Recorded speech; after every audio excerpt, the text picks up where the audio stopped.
Selanjutnya adalah sambutan dari yang kami hormati Ibu Dr. Anda Nyai Hajah Badriah Fayumi, LC, Ketua Majelis Musyawarah KUPI. Kepada Ibu Dr. Anda Nyai Hajah Badriah Fayumi, LC, waktu dan tempat kami silakan. Baik. Assalamualaikum warahmatullahi wabarakatuh. Bismillah, alhamdulillah. Alhamdulillahilladzi hadana lihadza wa ma kunna linahtadiya laula an hadanallah. Wassalatu wassalamu ala Rasulillah wa ala alihi wa sahbihi wa man tabi'ahu wa nasarahu wa walah. Wala haula wala quwwata illa billah. Rabbi shrah li sadri wa yassir li amri wahlul 'uqdatam min lisani yafqahu qawli, amma ba'du.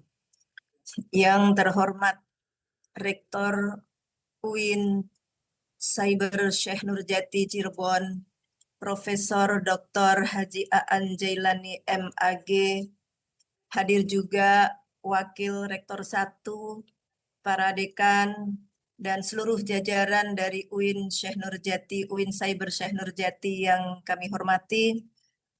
Yang terhormat Direktur Fahmina, Bapak sahabat kami, anggota MM juga Bapak Marzuki Rais, Ketua Panitia Ibu Rozikoh Soekardi, juga Pemret Mubadalah ID, sahabat Zahra Amin, dan seluruh tim tim Fahmina, mohon maaf. Yang kami hormati, para narasumber konferensi nasional ulama perempuan memperkuat peran keulamaan untuk hak-hak disabilitas. Telah hadir Bapak Dr. Bahrul Hayat sebagai pegiat hak disabilitas dari Nahdlatul Ulama.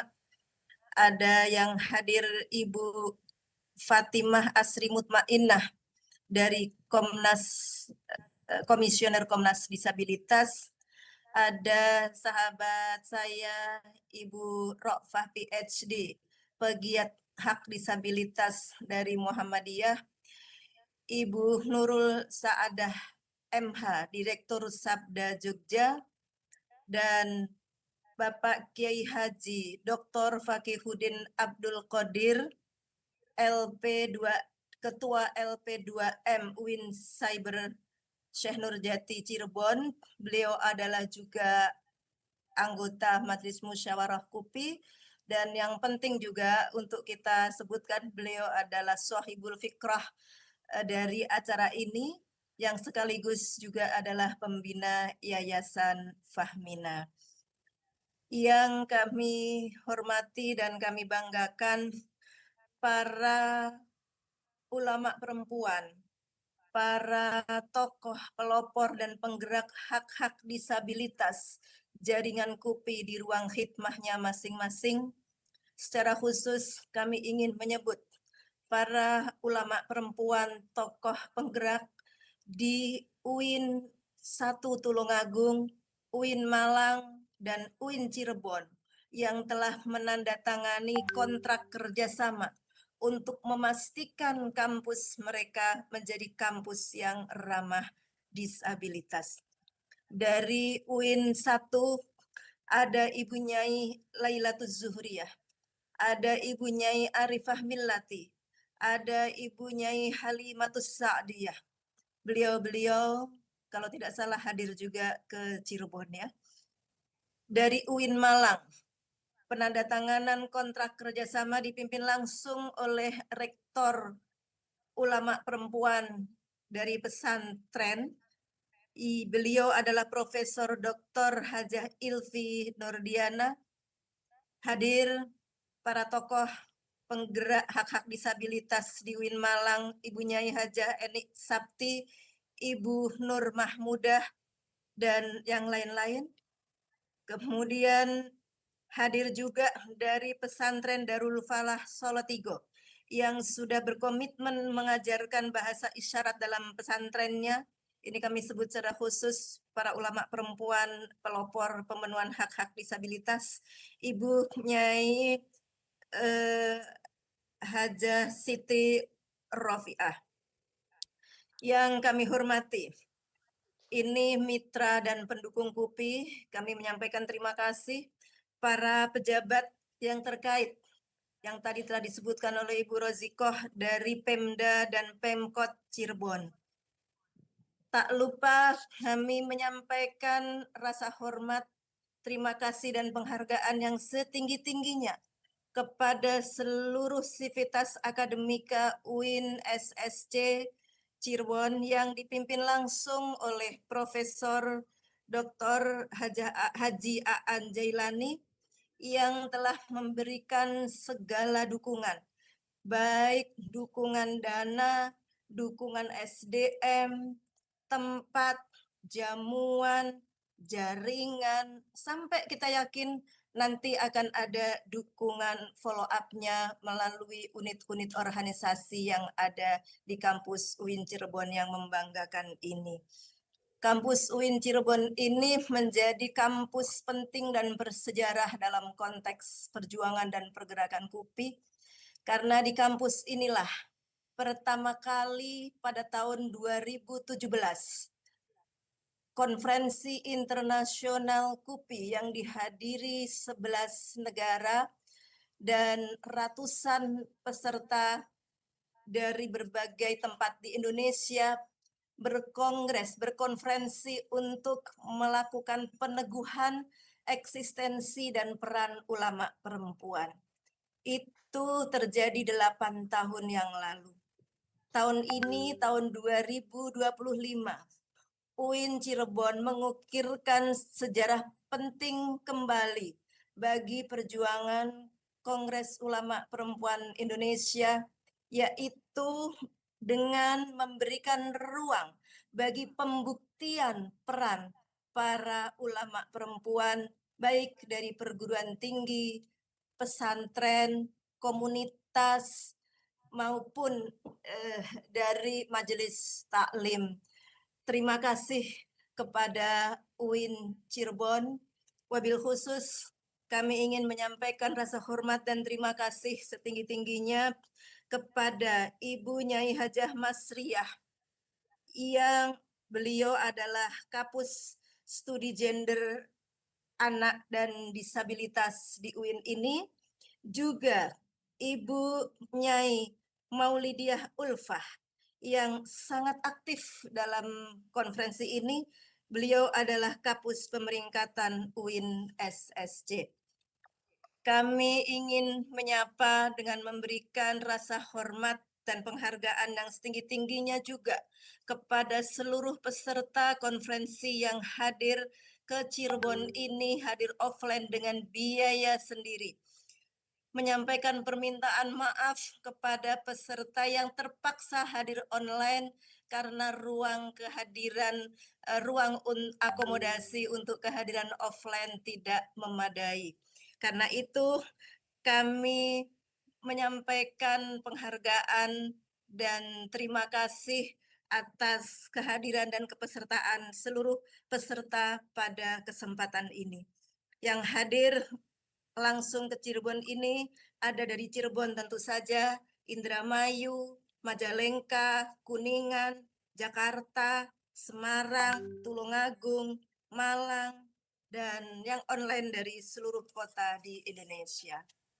Alhamdulillah, pada kesempatan ini kami atas nama Majelis Musyawarah Kongres Ulama Perempuan Indonesia menyampaikan terima kasih yang sebesar-besarnya kepada Fahmina dan UIN SSC Cirebon atas terselenggaranya, atas kolaborasi yang baik hingga terselenggara Konferensi Nasional Ulama Perempuan dengan tema memperkuat peran keulamaan untuk hak-hak disabilitas.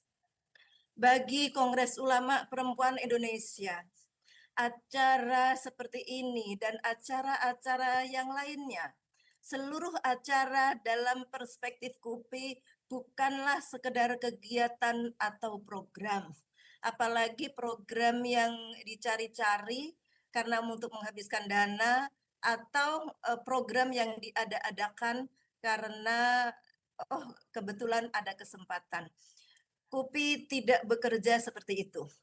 Kegiatan yang dilakukan KUPI yang kecil, yang tidak tercover, yang ada di ruang-ruang tersembunyi, di ruang-ruang khidmah, maupun kegiatan-kegiatan besar seperti konferensi nasional seperti ini adalah bagian yang tidak terpisahkan dari gerakan intelektual atau gerakan pemikiran, gerakan sosial, kultural, dan spiritual ulama perempuan dan jejaringnya menuju satu visi besar, visi yang tadi telah disampaikan dalam Ikrar Bang Sri, yaitu terwujudnya kemaslahatan dan keadilan bagi setiap insan sebagai manusia seutuhnya dan sebagai subjek kehidupan sepenuhnya.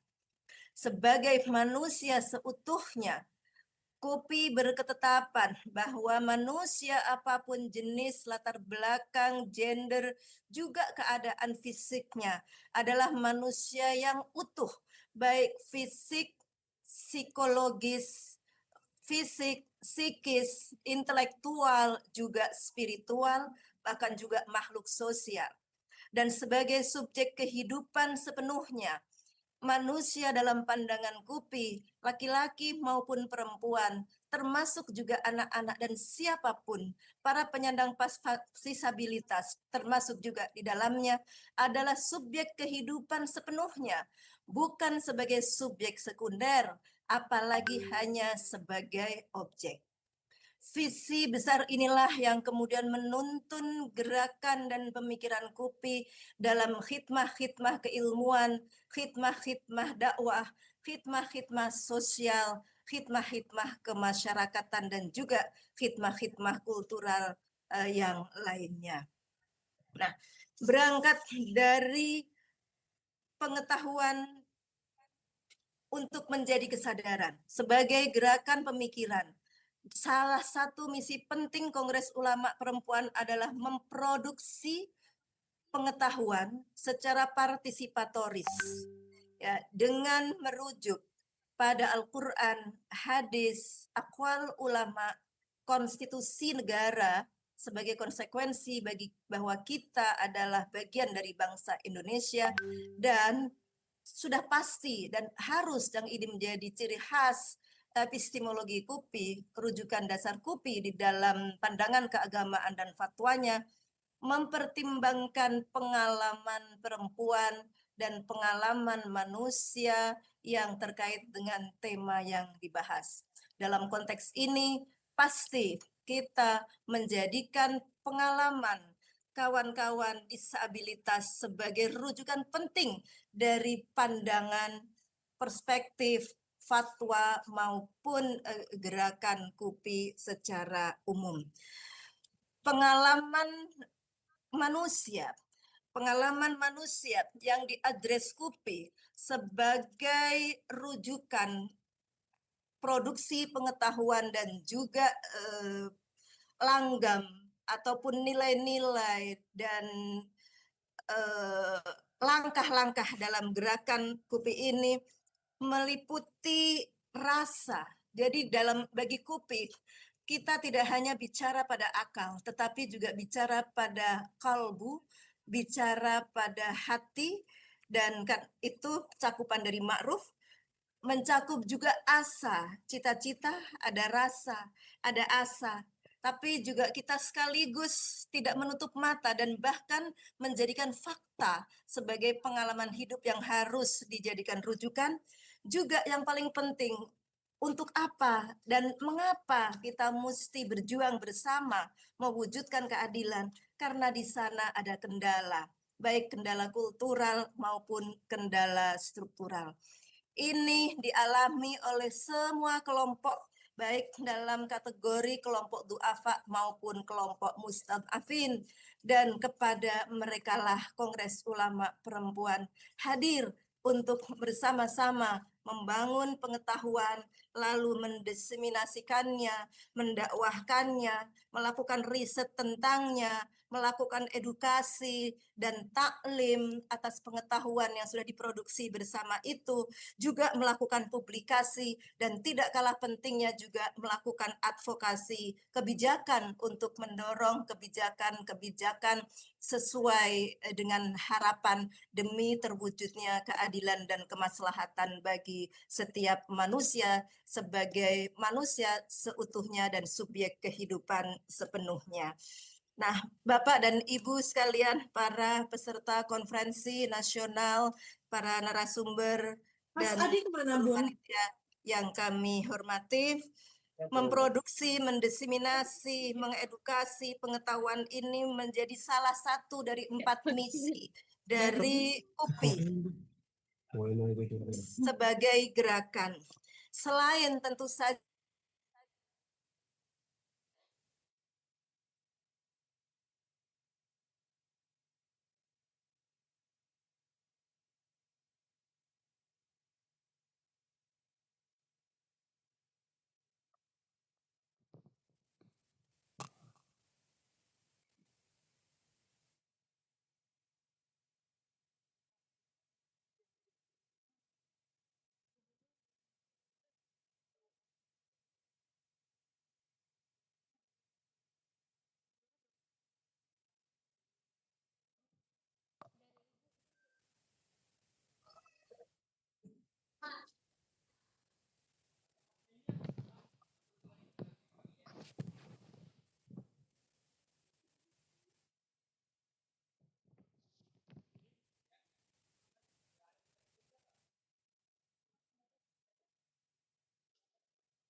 Udah bisa kayak gini.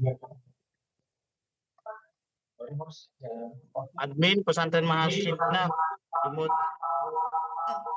Oke. Sudah terdengar? Sampun Bu, Nyai sampun. Ya, ya. Tadi dari mana ya? 4 misi sudah nggih? Halo? Ya, saya ingin menyampaikan bahwa apa yang dilakukan oleh KUPI bekerjasama dengan UIN SSC pada hari ini adalah bagian dari misi pertama KUPI yang tidak terlepas dari 3 misi yang lainnya. Misi pertama yakni memproduksi pengetahuan dan kemudian mendiseminasikan, mengedukasikan, mendakwahkan, dan juga mengadvokasikan. Yang ini kemudian berkorelasi langsung dengan misi yang kedua, yaitu kaderisasi ulama perempuan. Misi yang ketiga, membangun ekosistem gerakan. Dan misi yang keempat, dengan tertatanya ketiga misi ini tadi, kita berharap pembumian pemikiran dan gerakan KUPI pada level komunitas, level ruang khidmah, lokal, nasional, dan internasional dapat bisa sama-sama kita kerjakan dengan sistematis, terukur, dan juga mencapai sasaran dalam rangka mencapai visi besar kita bersama tadi. Bapak dan Ibu sekalian yang saya muliakan, dalam konteks ini, KUPI telah memiliki trilogi KUPI sebagai perspektif ulama perempuan yang ini semuanya sudah khatam. Saya yakin ada keadilan hakiki, ma'ruf, dan mubadalah yang dalam konteks pemenuhan hak-hak disabilitas ini. Kira-kira dengan keadilan hakiki, kita akan menghasilkan pengetahuan baik fatwa, pandangan keagamaan maupun apapun yang memberikan keadilan hakiki bagi penyandang disabilitas itu sendiri, keadilan yang berangkat dari keadaan khas, keadaan khusus, juga harapan khusus dari yang bersangkutan, bukan keadilan yang dirumuskan dari sudut pandang yang lain. Dengan mubadalah, kita ingin memunculkan, menghasilkan pengetahuan yang kemudian membuahkan kesadaran untuk berelasi, yang menganggap semua manusia setara, yang penyandang disabilitas maupun yang bukan, semuanya setara sebagai manusia yang sama nilainya di sisi Allah, sebagai manusia yang sama nilainya sebagai warga negara. Dan sebagai manusia yang sama memiliki hak dalam kehidupan sosial dan hal-hal yang lainnya. Dengan ma'ruf, maka hak-hak disabilitas ini akan kita pandang, akan kita rumuskan pemikiran, konsep, dan hak-hak yang mencerminkan kebaikan universal dalam Islam. Tidak hanya kebaikan yang sifatnya universal, tetapi kemudian juga mampu dijabarkan, mampu diadvokasikan, mampu untuk diterjemahkan dalam kebijakan, dan mampu juga dibudayakan, kira-kira seperti itu, dalam kehidupan sosial sebagai sesuatu yang baik. Dan yang baik itu dalam perspektif ma'ruf adalah hal yang sudah pasti melegakan hati semua pihak, terutama hati bagi kelompok disabilitas. Itulah sebabnya gerakan KUPI tidak hanya berhenti pada gerakan intelektual yang muaranya hanya pada pemikiran, tetapi juga sampai pada perubahan perilaku dan juga menyertakan hati dan rasa. Dan aktor-aktor utamanya adalah para ulama perempuan di berbagai ruang khidmah beserta dengan jaringannya. Bapak dan Ibu sekalian yang dirahmati Allah Subhanahu wa taala, kami menyampaikan apresiasi yang setinggi-tingginya kepada para ulama perempuan dan jejaring yang telah secara intensif melakukan kajian ini sudah cukup panjang sehingga telah mampu melahirkan 4 pilar fikih inklusif yang dihasilkan oleh KUPI. Kami sangat bersyukur sekali. Ini mudah-mudahan akan terus bisa digaungkan untuk dibumikan dan juga dilangitkan, begitu ya. Ada usulul hukum yang berangkat dari prinsip-prinsip keadilan, bukan dari kesempurnaan fisik. Ada redefinisi toharoh dan ibadah yang lebih menembus pada makna-makna kesuciannya, bukan formalitas gerakan-gerakannya atau hitungan-hitungannya. Dan dengan didasarkan pada kondisi manusianya. Yang itu sebetulnya fikih banget, sesuai dengan maqasidus syariah banget. Dan yang ketiga, pilar yang ketiga adalah adaptasi metode ibadah dengan memanfaatkan alat-alat bantu dan teknologi. Dan yang keempat, aksesibilitas sosial yang menyediakan kemudahan beribadah maupun beraktivitas sosial yang lain bagi kelompok disabilitas. Fikih memang bicara tentang toharoh, maka memudahkan aksesibilitas untuk ibadah, ada masjid ramah disabilitas, tetapi tentu saja fikih ini tidak hanya ditujukan untuk melindungi hak bakat bagi kawan-kawan disabilitas untuk pemenuhan ibadah, tetapi juga untuk menjalankan kehidupan sosial secara umum, sehingga ini nanti pastinya juga terkait dengan infrastruktur gedung, infrastruktur ruang-ruang publik, infrastruktur yang dibangun oleh pemerintah, pusat maupun daerah, dan ruang-ruang publik yang lainnya. Fikih sosialnya ya, fikih ibadah dan fikih sosialnya, aksesibilitas sosial, kita berharap perjuangan advokasinya akan bisa mencapai ke sana, dan kami betul-betul mengapresiasi sekaligus memberikan memberikan kepercayaan yang penuh kepada para jaringan ulama perempuan yang bekerja di isu ini, karena begitulah karakter dari ulama perempuan KUPI. Mereka bekerja di ruang khidmah masing-masing. Ketika fokus pada satu isu tertentu, maka mau dilihat diliput ada kegiatan maupun tidak ada kegiatan, itu bagian dari panggilan iman, bagian dari panggilan kemanusiaan untuk memperjuangkannya demi cita-cita bersama. Karena itulah tidak berlebihan jika kami atas nama KUPI menyampaikan harapan yang kelihatannya mungkin terdengar muluk-muluk, tetapi dengan sejarah dan kerjasama dan kerja kita bersama-sama selama 8 tahun terakhir ini, alhamdulillah ada capaian-capaian yang terukur. Karena itulah kami berharap semoga konferensi nasional ini akan membangun pengetahuan bersama yang inklusif menuju kesadaran kolektif tentang hak-hak disabilitas yang kemudian kedepannya dapat didakwahkan, diedukasikan, didiseminasikan di ruang khidmah masing-masing, para ulama perempuan masing-masing, dan juga dapat dikuatkan dengan advokasi di berbagai level. Dan harapan kami, hal ini berjalan secara sistematis dan berkelanjutan dengan ulama perempuan dan jaringannya sebagai aktor-aktor utama penggerak pemenuhan hak-hak disabilitas perspektif KUPI yang pasti mengusung Islam rahmatan lil alamin yang inklusif demi terwujudnya peradaban yang berkeadilan bagi kawan-kawan disabilitas. Inilah yang dapat kami sampaikan sebagai sambutan pada kesempatan ini. Mohon maaf tidak dapat hadir langsung karena di pondok banyak kegiatan dan menyiapkan acara Hari Santri besok. Setiap harinya ada acara. Semoga sukses, membawa manfaat, membawa keberkahan, dan jazakumullah ahsanal jaza atas segala dedikasi, partisipasi, perhatian dari seluruh hal, dari seluruh peserta dan panitia serta penyelenggara pada konferensi nasional ini. Akhirul kalam, kami mohon maaf yang sebesar-besarnya jika ada hal-hal yang kurang berkenan. Hadanallahu wa iyyakum ajma'in. Wallahul muwaffiq ila aqwamit thoriq. Wassalamualaikum warahmatullahi wabarakatuh.